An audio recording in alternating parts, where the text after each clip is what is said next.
हम मीनू झा गोर लगै छी समस्त मिथिलावासीके।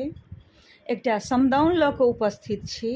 संग दऽ रहल यऽ श्रीमती ललिता झा। कोशिश करै छी सब गोटेके नीक लागै। धन्यवाद। जय मिथिला, जय मैथिली।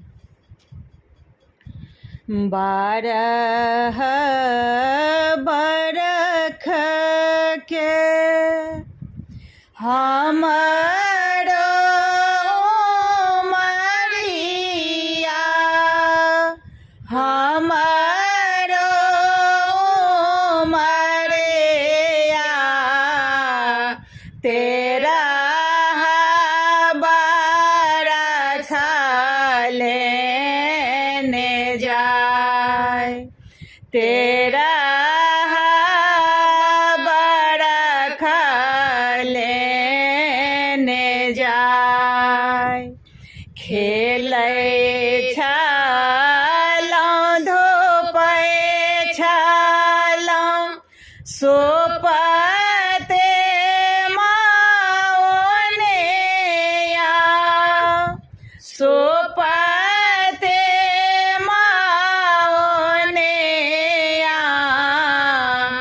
आचाके में आबे गेल कहार। सोपते माओनेया, आचर तर झाँपल, आचर तर झाँपल, से तारो से गेले मोर झाय, से तारो से गेले मोर झाय। अपना महल सँ आमा बाहर भेले, आमा बाहर भेले, किया से तारो साले मोर झाय। खेलै छलहुँ, धोपै छलहुँ, सोपते माओनेया, सोपते माओनेया, आजाके में आबे गेल कहार। कोने नेर मोहिया अम्मा दिनमा गोनेलकै,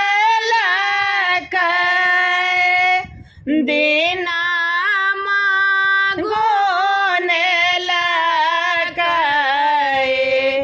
कोने नेरा मोहिया नेने जाय, कोने नेरा मोहिया अम्मा दिनमा नीलेलकै,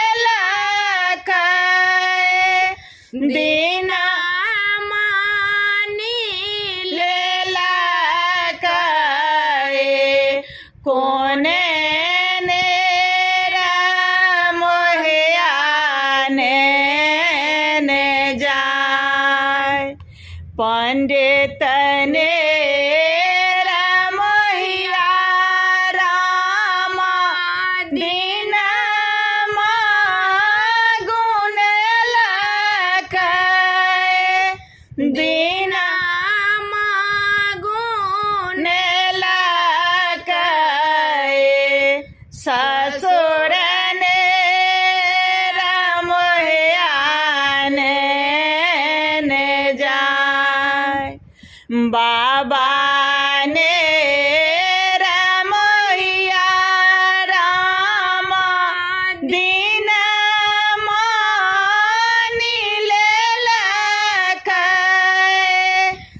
भैंसुर ने